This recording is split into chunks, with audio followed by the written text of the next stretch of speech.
अस्सलाम वालेकुम। Channel philosophy of education में खुश आमदीद।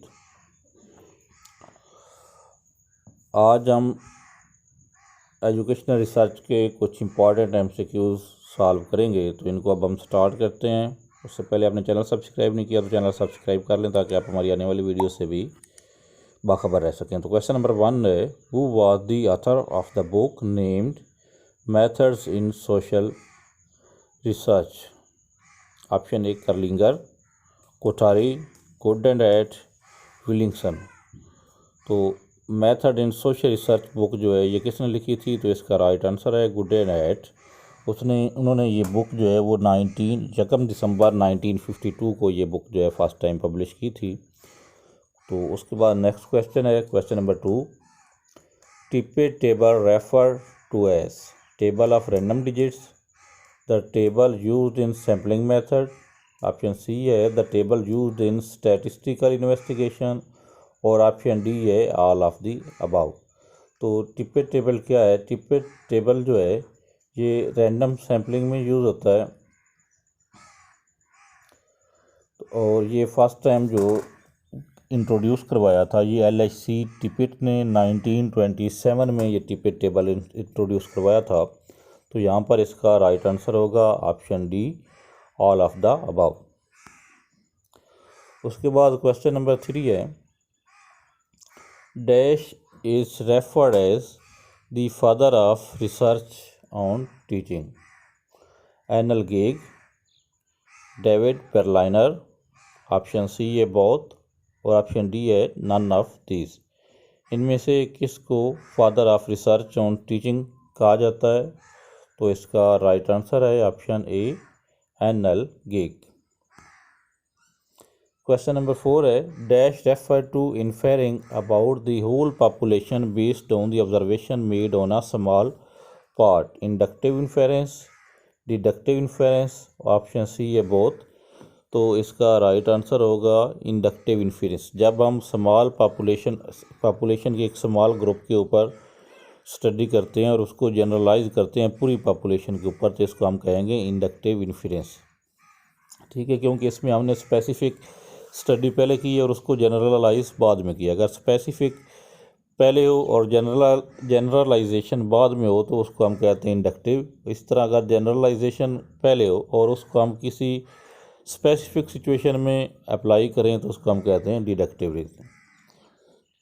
इसको हम इंडक्टिव को हम ये भी कह सकते हैं कि इंडक्टिव जो है ये नाउन टू अननोन होता है, स्पेसिफिक टू जनरल होता है, और कंक्रीट टू अब्स्ट्रैक्ट होता है। इस तरह जो डिडक्टिव इन्फेरेंस होता है ये अननाउन टू नाउन होता है, अब्स्ट्रैक्ट टू कंक्रीट होता है, और जनरल टू स्पेसिफिक होता है। तो ये आपने फ़र्क ध्यान में रखना है इनके ऊपर। एक इंडक्टिव रीजनिंग और डिडक्टिव रीजनिंग के ऊपर एक अलग से वीडियो भी मौजूद है, आप वो भी देख सकते हैं।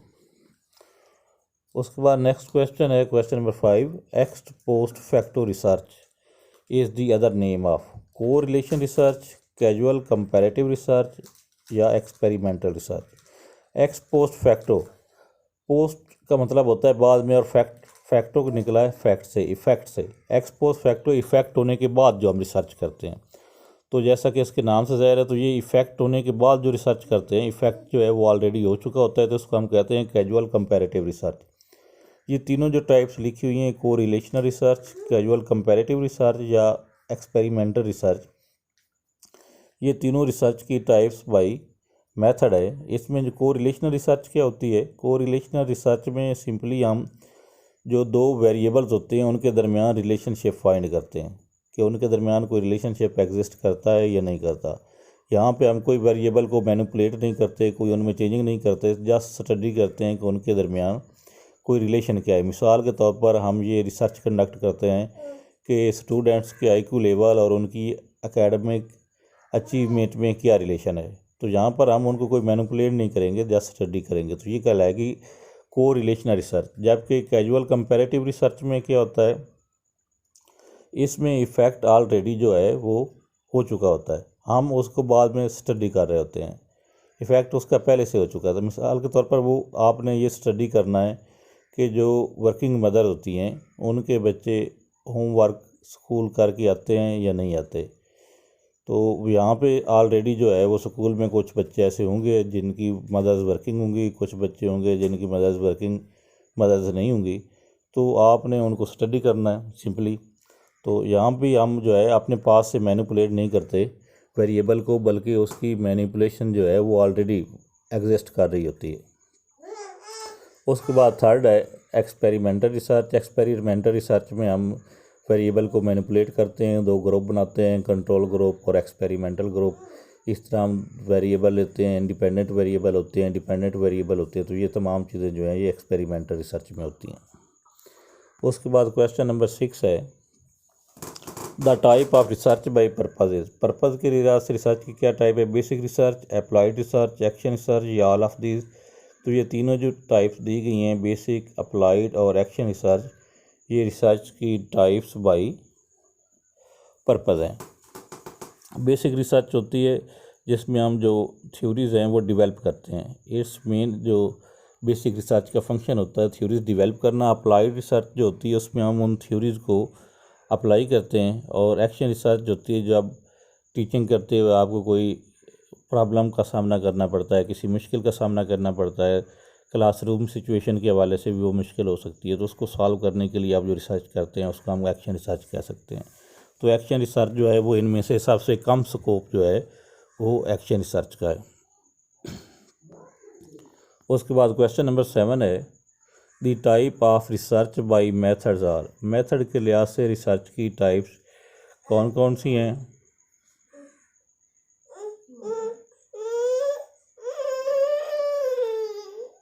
उसमें सबसे पहले नंबर पर है हिस्टोरिक रिसर्च, दूसरे नंबर पर है एक्शन रिसर्च, तीसरे नंबर पर है डिस्क्रिप्टिव रिसर्च और ऑप्शन डी है ऑल ऑफ दीज। तो ये तमाम जो टाइप्स हैं ये historic research, action research, descriptive research, इसमें एक्शन रिसर्च नहीं होना चाहिए था, ये बाई मेथड नहीं है, जबकि हिस्टोरिक रिसर्च और डिस्क्रिप्टिव रिसर्च जो है ये रिसर्च की टाइप्स बाई मेथड हैं। एक्शन रिसर्च जो है ये बाई पर्पज़ थी। तो यहाँ पे ये इसमें दो ऑप्शन जो है वो करेक्ट बन रही हैं, ए बी और सी बी। तो यहाँ पे एक्शन रिसर्च की जगह हमारे पास कोई और ऑप्शन होनी चाहिए थी अगर हमने इसको ऑल ऑफ दीज के ऑप्शन में लेना था। तो क्वेश्चन नंबर 8 है the variable whose effect is sought is called dependent variable, independent variable या बोथ। तो जिस वेरिएबल का इफ़ेक्ट हम स्टडी कर रहे होते हैं उस वेरिएबल को कहते हैं इंडिपेंडेंट वेरिएबल, और जो उसका इफ़ेक्ट होता है उसको कहते हैं डिपेंडेंट वेरिएबल। उसके बाद है question number 9 the variable whose effect is sought is called. ये डिपेंडेंट वेरिएबल। तो जिस वेरिएबल का हम इफेक्ट देख रहे हैं, स्टडी कर रहे हैं, वो क्या होगा? वो डिपेंडेंट वेरिएबल होगा। उसके बाद क्वेश्चन नंबर 10 है the group that does not receive the experimental treatment condition is the dash. Experimental group, control group, treatment group, none. तो जिस ग्रुप को ट्रीटमेंट नहीं दी जा रही होती उसको क्या कहेंगे हम? तो इसका राइट आंसर बनता है कंट्रोल ग्रुप। एक्सपेरिमेंटल ग्रुप और ट्रीटमेंट ग्रुप ये एक ही होता है। एक्सपेरिमेंटल ग्रुप को हम ट्रीटमेंट ग्रुप भी कहते हैं, जबकि कंट्रोल ग्रुप वो होता है जिसको हम ट्रीटमेंट नहीं दे रहे होते बल्कि वो कंट्रोल कंडीशन में होता है। तो इसका राइट आंसर होगा कंट्रोल ग्रुप।